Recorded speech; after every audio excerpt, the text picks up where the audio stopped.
고난 주간이 시작되었습니다. 고난 주간 하면 떠오르는 것은 주님께서 우리 위에 지셨던 고난의 십자가가 떠오릅니다. 예수님의 십자가의 사건은 예수님의 생애 가운데 가장 중요한 클라이막스입니다.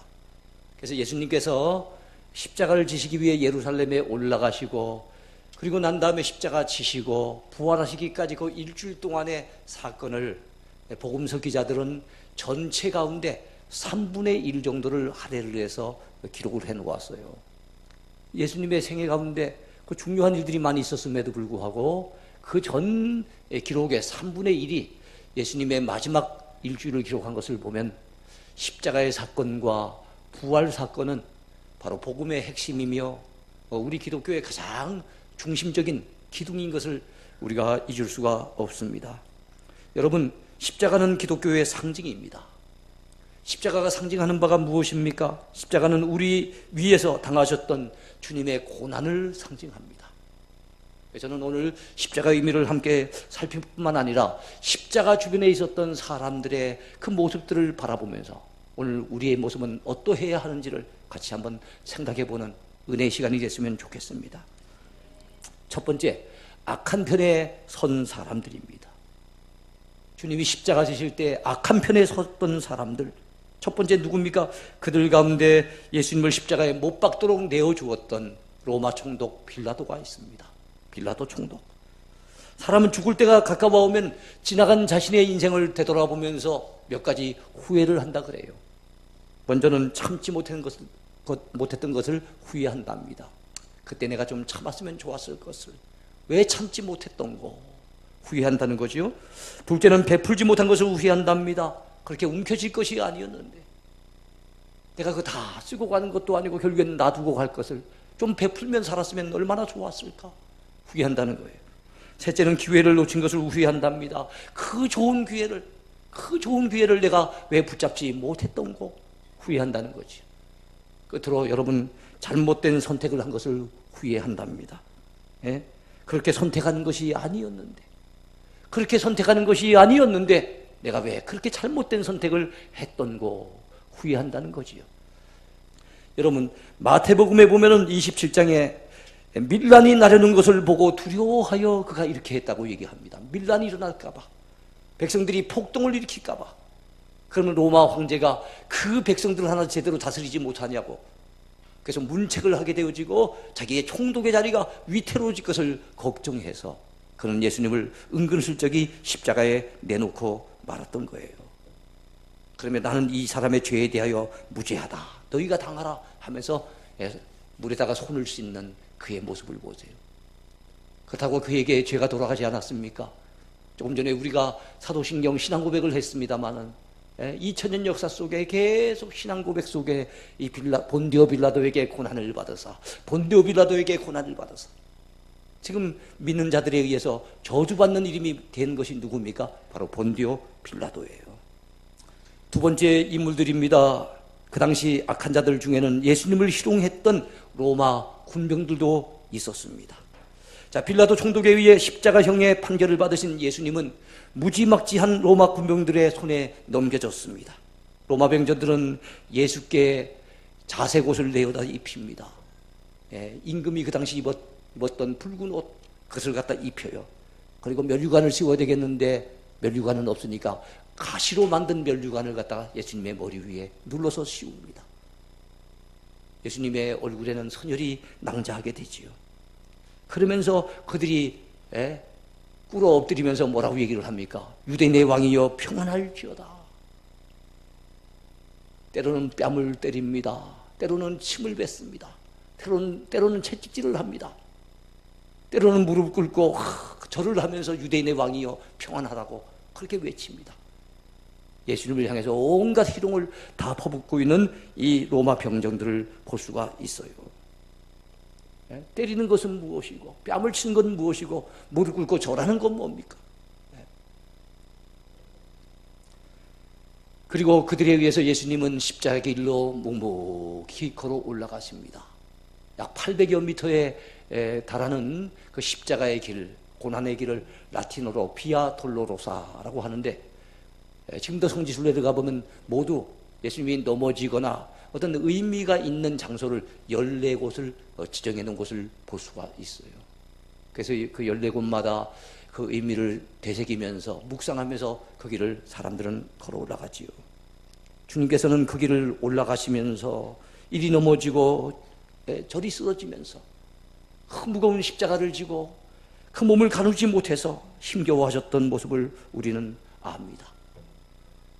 로마 군병들처럼 오늘날도 여러분 주님을 조롱하며 주님의 교회를 향해 조롱을 퍼부으며 예수 믿는 성도들을 향해 폭언을 퍼붓고 그리고 적대시하면서 우리를 해하려고 하는 자들이 오늘날도 많이 있어요. 하나님의 아들을 이렇게 대우하는 인간들, 첫 번째 그들은 무지한 자들이에요. 어떻게 하나님의 아들을 이렇게 대우할 수 있습니까? 무지한 자들이죠. 또한 그들은 포악한 자들입니다.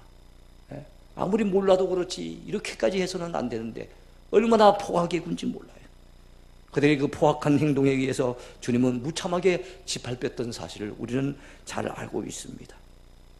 여러분, 또한 세 번째로 그 당시 악한 자들 가운데는 누가 있습니까? 예수님을 모욕했던 유대인들이 있어요. 예수님을 죽이려고 모의하고 또한 예수님을 모욕했던 유대인들이 있어요. 자, 그 당시 로마 제국에 의해서 지배를 받고 있었던 유대 나라입니다. 로마 제국이 워낙 강력하다 보니까 많은 나라들을 지배하고 있는데 그 가운데 한 나라가 유대 나라예요. 그래서 로마 총독이 와서 여러분 그 나라를 갖다 지배하고 있습니다. 분봉왕이 정해져 있지만은 그를 견제하고 그를 갖다 옆에서 살피면서 로마 황제의 그 뜻을 수행하는 자가 이 로마 그 총독이에요. 그러니까 굉장히 실권자라고 볼 수가 있죠. 또한 이 종교 지도자들의 사주를 받은 유대인 백성들은 그들의 여론몰이에 의해서 휘둘렸어요. 그래서 선동을 당한 겁니다. 그래갖고 아무런 의미도 모르고 소리를 냅다 질러댑니다. 뭐라고 소리를 지릅니까? 그를 십자가에 못 박게 하소서. 그를 십자가에 못 박게 하소서. 지금 빌라도를 향해서 막 요구를 하고 있는 거예요. 거칠게 요구를 하고 있는 겁니다. 이런 여론몰이를 일으킨 사람은 종교 지도자들이고 거기에 지금 앞장선 사람들은 누굽니까? 유대인 이 백성들, 이 군중들이에요. 의미를 모르고 소리를 지르고 있는 겁니다. 그뿐만 아닙니다. 십자가 밑으로 지나가던 자들이 자기 머리를 흔들며 이렇게 외칩니다. 예수님을 모욕하는데 성전을 헐고 사흘에 짓는다는 자여, 내가 너를 구원하여 십자가에서 내려오라. 그렇게 조롱하고 있습니다.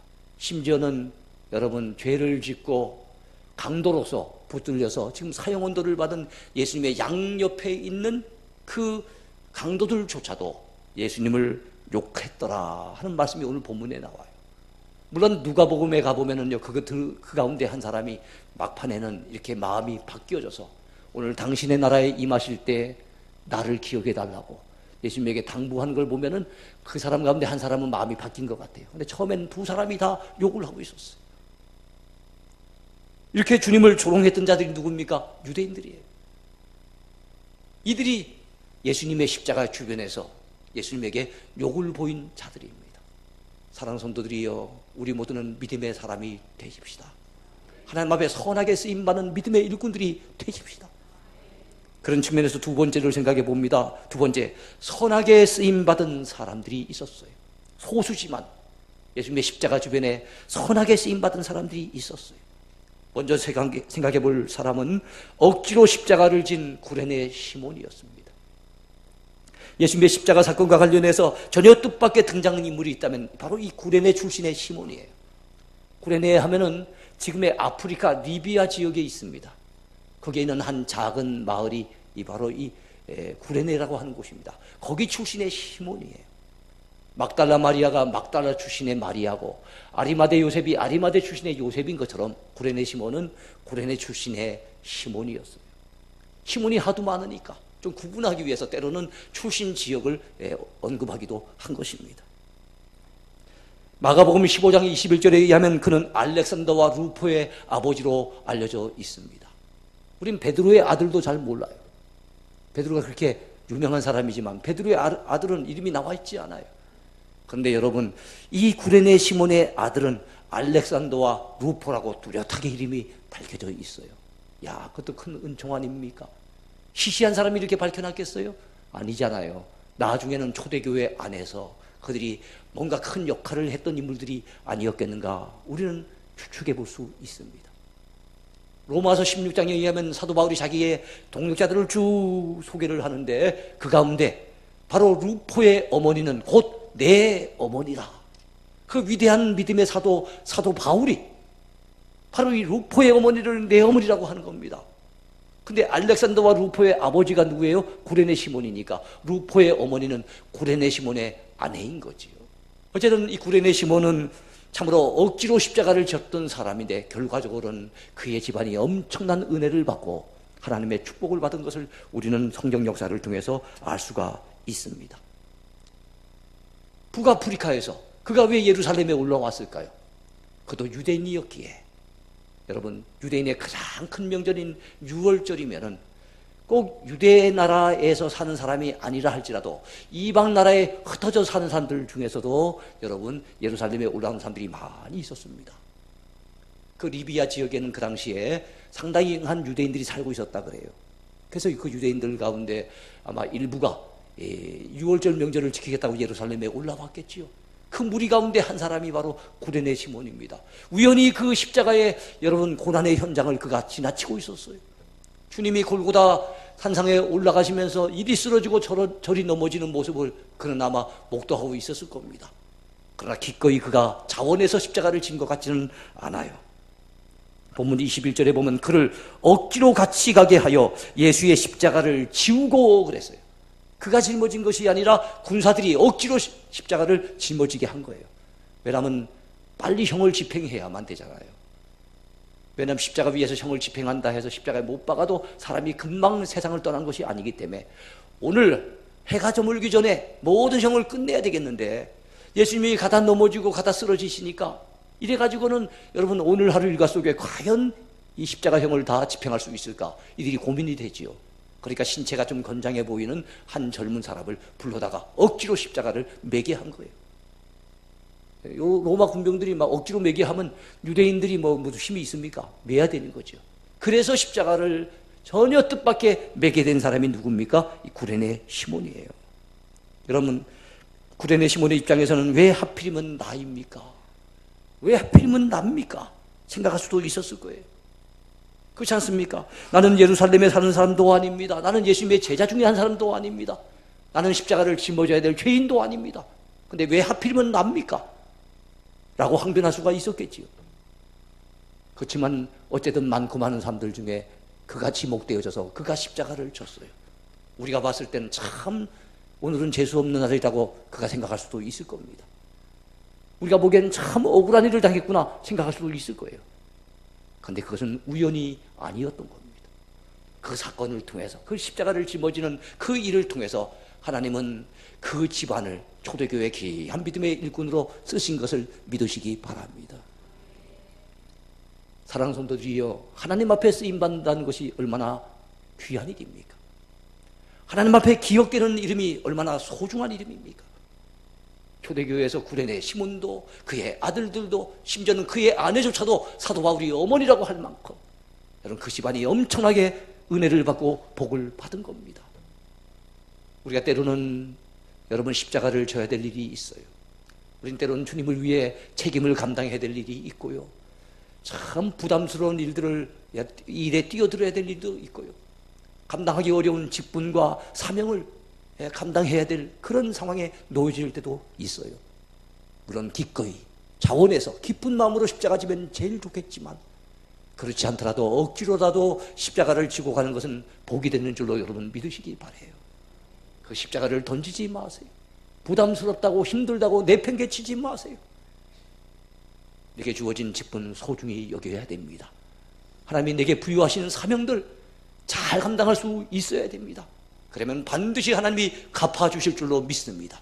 반드시 그게 내게, 내 가정에 복이 되어 돌아오게 될 줄로 믿습니다. 두 번째 인물을 살펴보겠습니다. 십자가 밑에서 신앙 고백을 한 로마 백부장입니다. 십자가 밑에서 신앙 고백을 했던 로마 백부장. 오늘 본문 33절부터 38절까지 사이를 보면요, 십자가 위에서 주님이 운명하시는 장면이 소개되고 있습니다. 제6시가 되매 온 땅에 어둠이 임해요. 그리고 제6시는 우리로 친다면 12시입니다. 3시간 동안 그 어둠이 계속됩니다. 그리고 제9시가 됩니다. 우리로 친다면 오후 3시예요. 예수님이 큰 소리를 외치면서 마지막 있는 힘을 다해 소리를 외치고 결국에는 운명을 하시는데, 엘리 엘리 라마 사박다니, 나의 하나님 나의 하나님 어찌하여 나를 버리셨나이까. 우리 인간이 죄로 말미암아 하나님 앞에 영원히 버려졌던 그것을 대변해 주듯이 주님은 그렇게 외치시고 결국에는 십자가에서 운명하시는 장면이 오늘 본문에 소개되고 있습니다. 십자가 위에서 모두 7마디 말씀을 하셨는데 그 가운데 하나가 엘리 엘리 라마 사박단이에요. 그때 특별한 일들이 벌어지기도 합니다. 기적 같은 역사가 벌어지기도 해요. 본문 38절에 봤더니 이에 성소 휘장이 위로부터 아래까지 찢어져 둘이 되니라 그랬습니다. 여러분, 성소에는 휘장이 있었어요. 유대인들이 소중히 여기는 성전내는 두 부분으로 나누어지는데, 평소에 제사장들이 자주 들어가서 일할 수 있는 성소가 있습니다. 거룩한 곳 성소, 지극히 거룩한 곳 지성소는 그것은 하나님의 법궤를 모셔놓은 곳이기도 하고, 대제사장이 1년에 딱 한 번밖에는 들어갈 수 없는, 속죄일만 들어가서 온 이스라엘 백성들의 죄를 속함받을 수 있는 지극히 거룩한 곳이 있어요. 그런데 이 성소와 지성소 사이에 가로막힌 장막이 있는데 그것이 바로 휘장입니다. 두께가 15cm 정도 된다 그래요. 사람의 힘으로 찢을 수 있는 게 아니에요. 학자들에 의하면은 여러분, 말을 여러 필 동원을 해가지고 몇 마리는 이쪽에서, 이 오른쪽에서 앞쪽으로 가다 끌고, 또 몇 마리는 왼쪽에서 또 이거 끌고, 말 여러 필이 양쪽에서 막 잡아당기면서 달려간다 해도 찢어지지 않을 만큼 이 휘장은 견고한 휘장이랍니다. 그런데 주님이 십자가 지시는 그 순간에 누가 칼로 내리친 것도 아니고 말로 잡아당긴 것도 아니고, 하나님께서 휘장을 위로부터 아래로 두 갈래로 완전히 쫙 찢어 놓으셨어요. 무엇을 의미합니까? 무엇을 상징합니까? 과거에는 지극히 거룩한 그곳에는 대제사장이, 그것도 1년에 한 번밖에는 들어갈 수 없었어요. 아무나 들어갈 수 있는 곳이 아닙니다. 그러나 이제 하나님의 은혜의 보좌 앞으로 어떤 죄인들도 그 누구도 이제는 담대하게 들어갈 수 있는 길이 열리게 된 겁니다. 주님이 우리 죄를 위해서 십자가 달려 죽으시고 그분이 우리의 죄를 다 감당하심으로 말미암아 우리 죄인 괴수가 감히 거룩하시는 하나님 앞에 담대하게 나아갈 수 있는 길이 열리게 됐으니 얼마나 큰 은혜입니까? 이 사실을 믿으시기 바랍니다. 한편 그 무렵에 이 중요한 순간에 하나님이 이 구원을 완전히 이루시고 예수님이 마지막 운명하시는 이 중요한 순간에 주님의 주변에 변변찮은 제자들조차 얼굴이 보이지 않았어요. 그 잘났던 베드로도 예수님을 3번이나 부인하고 도망치고 그 다른 제자들도 뿔뿔이 흩어졌습니다. 베드로의 그 멋진 신앙고백, 가이사랴 필리포에 했던 신앙고백도 다 사라지고 없습니다. 근데 그 십자가 밑에서 운명하시는 주님을 바라보면서 여러분, 진실된 믿음의 고백을 쏟아낸 사람이 한 사람이 있었습니다. 그 사람이 바로 로마 총독이에요. 그는 여러분, 이 십자가 형을 갖다가 빌라도 총독의 명령을 받아서 집행하고 있는 사람, 바로 장조입니다.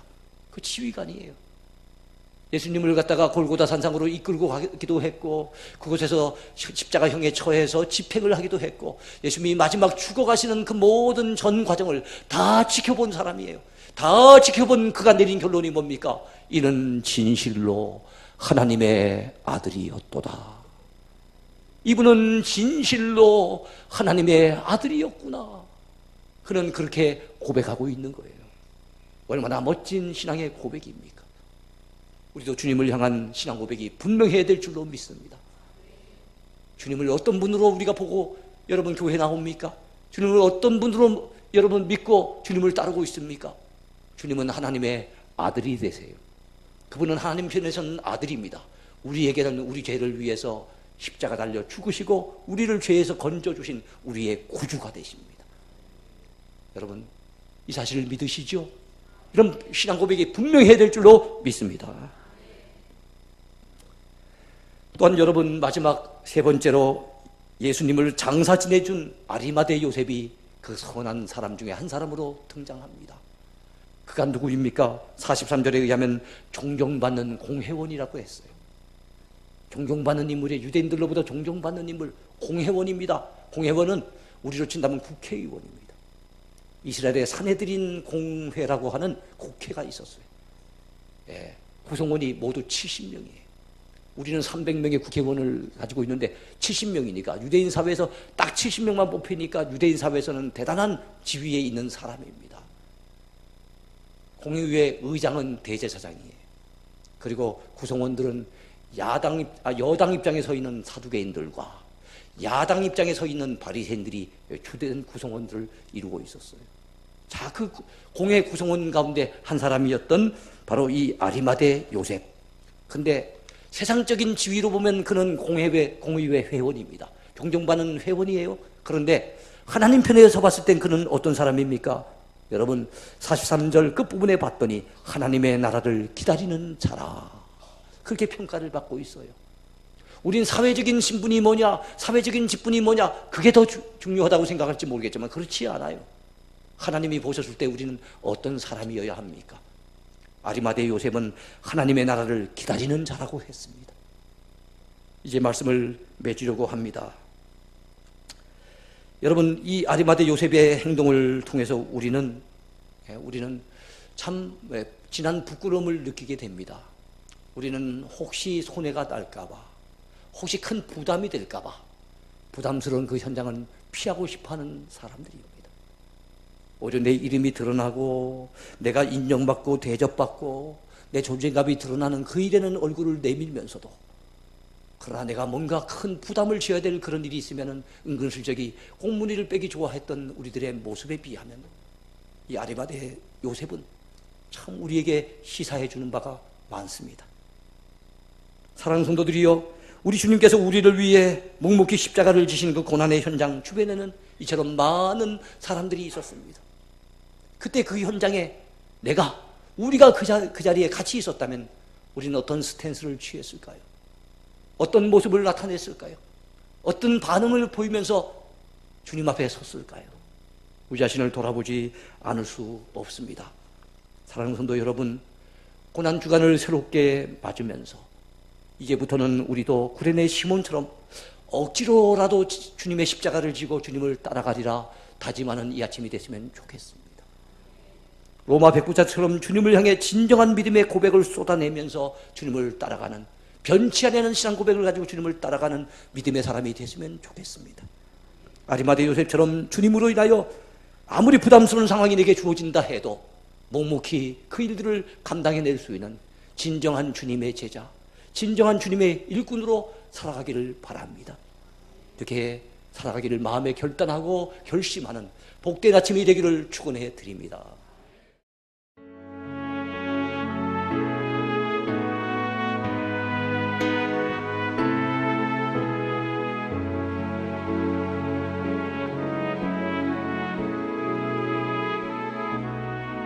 주님 앞에서